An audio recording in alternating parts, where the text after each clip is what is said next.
Welcome to the Body Wise podcast. I'm Beth Manning, and I'm a psychic healer and an expert at reading the body and healing with energetics.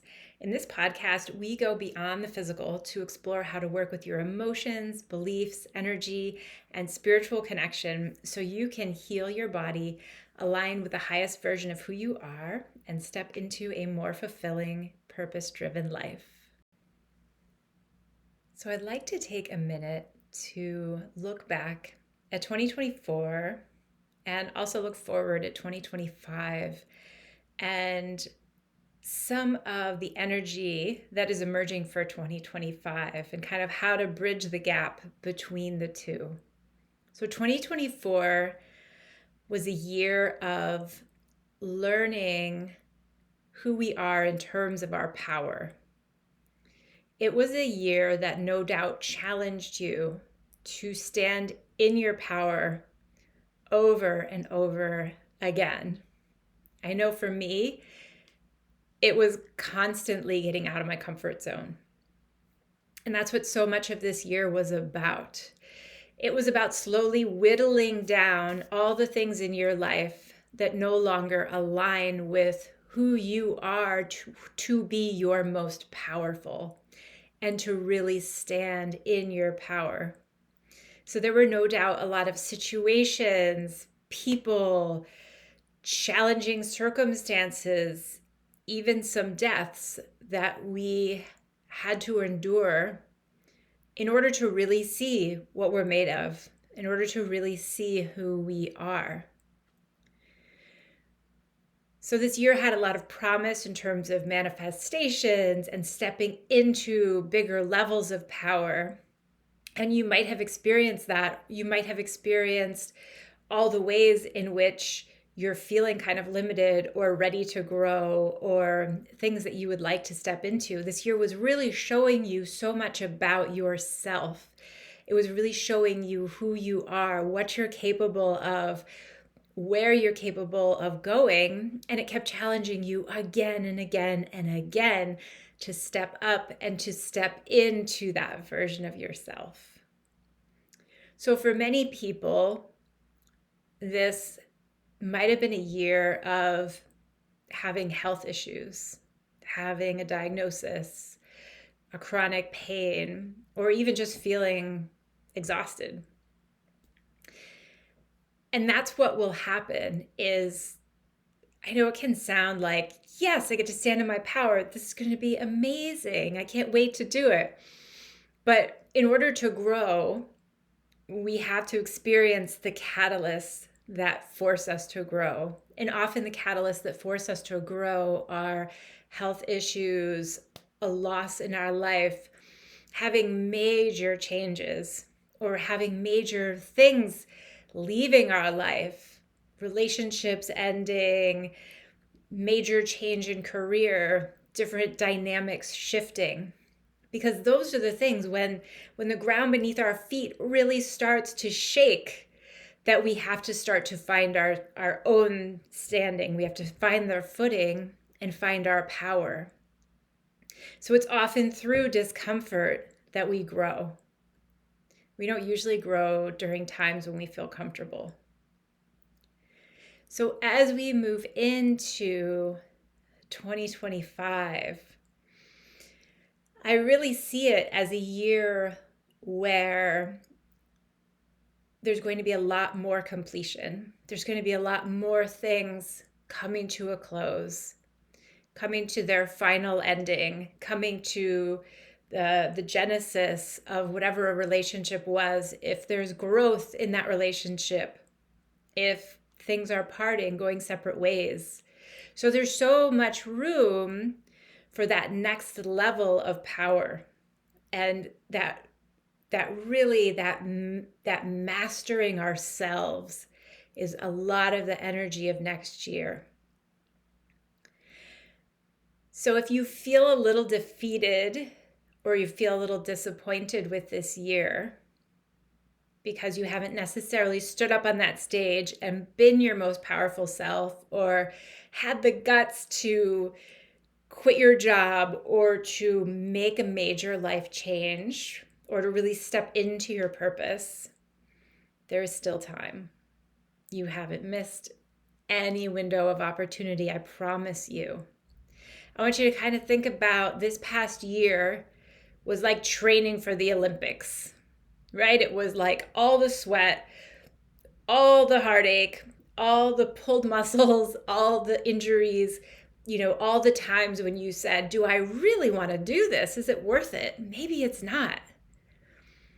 And next year we show up, and that's the year when we show our power.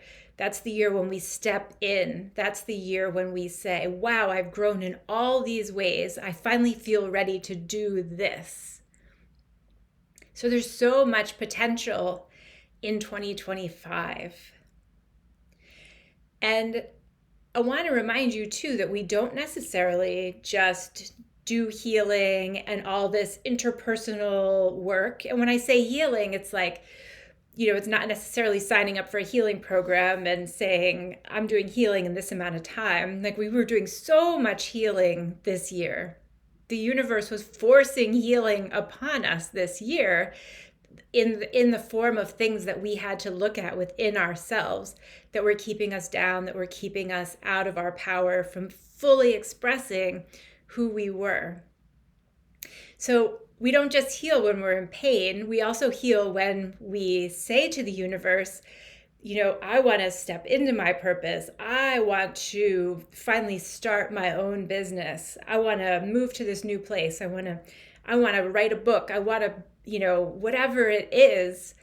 That's when our healing begins, because that's where the universe says to us, okay, that's amazing. And in order for you to do that, in order to make the space for you to fulfill that thing, for it to come into your life, we have to weed out what's not aligned first.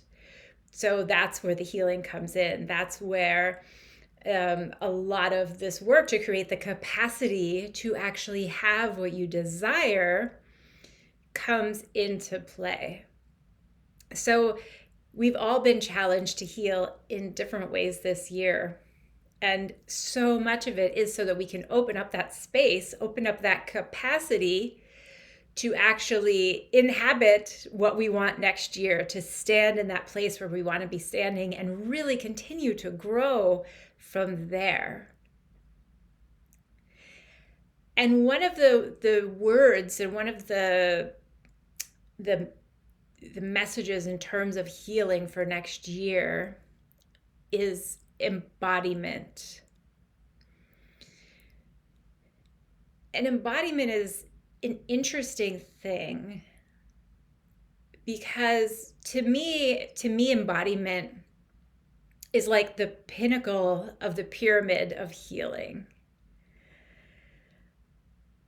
Because when you can embody a change, when you can embody a new belief, a new way of being, a new way of showing up, so that it just feels like who you are, that's when everything shifts. That's when everything changes. That's when the growth just becomes so apparent. And I think embodiment is really the part of healing that we often overlook, because it's not so sexy. It's sexy in principle and purpose. When we're doing it, it feels amazing. But often getting to embodiment is a bit of a grind. It can feel like okay, I want to be good already. I want to be healed. I want to be to this next place, but you're not quite there yet. It's not quite believable in your energy that you are just this new thing, that this new way of being, that this is who you are. So it's always so much sexier to do the meditations, to go to the retreats, to, do whatever activities it is. Like if you're doing nervous system stuff like cold plunging or saunas, or, listening to sound bowls or whatever it is, it's like it's so easy to get wrapped up in the doing, in the seeking, in the like, what is it that I can check off my list today of my spirituality, my becoming who I am checklist. And I say this lovingly because we all start there. We all start there. I mean, I could point you to my bookshelf full of spirituality, personal development, healing books. There are so many of them.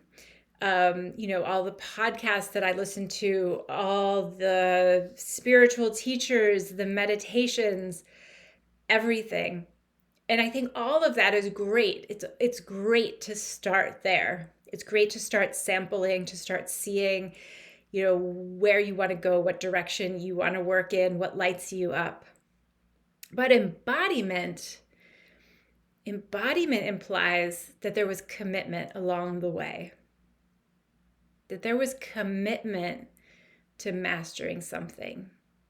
So this wasn't like somebody saying, I'm going to do pottery today and woodworking tomorrow, and then I'm going to paint a little bit, right? It's like by the end of the week, you're like you're a decent painter, you're an amateur woodworker, you have a few skills with pottery, but you haven't mastered it.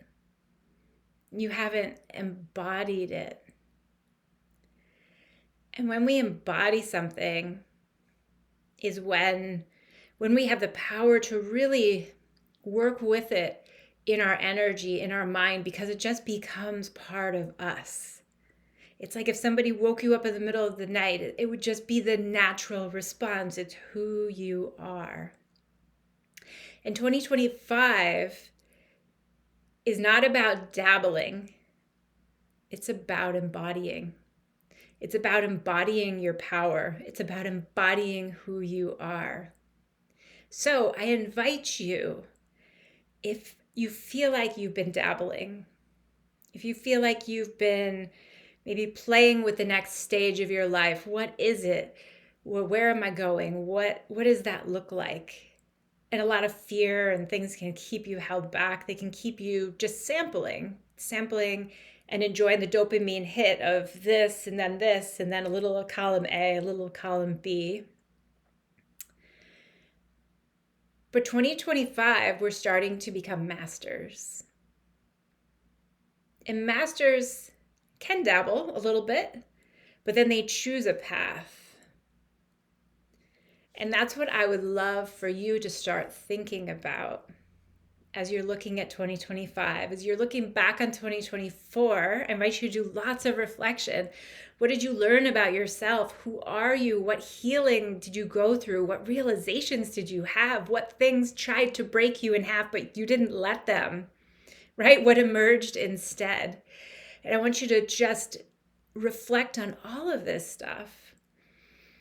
But then I want you to think about, okay, where am I putting my energy for this next year?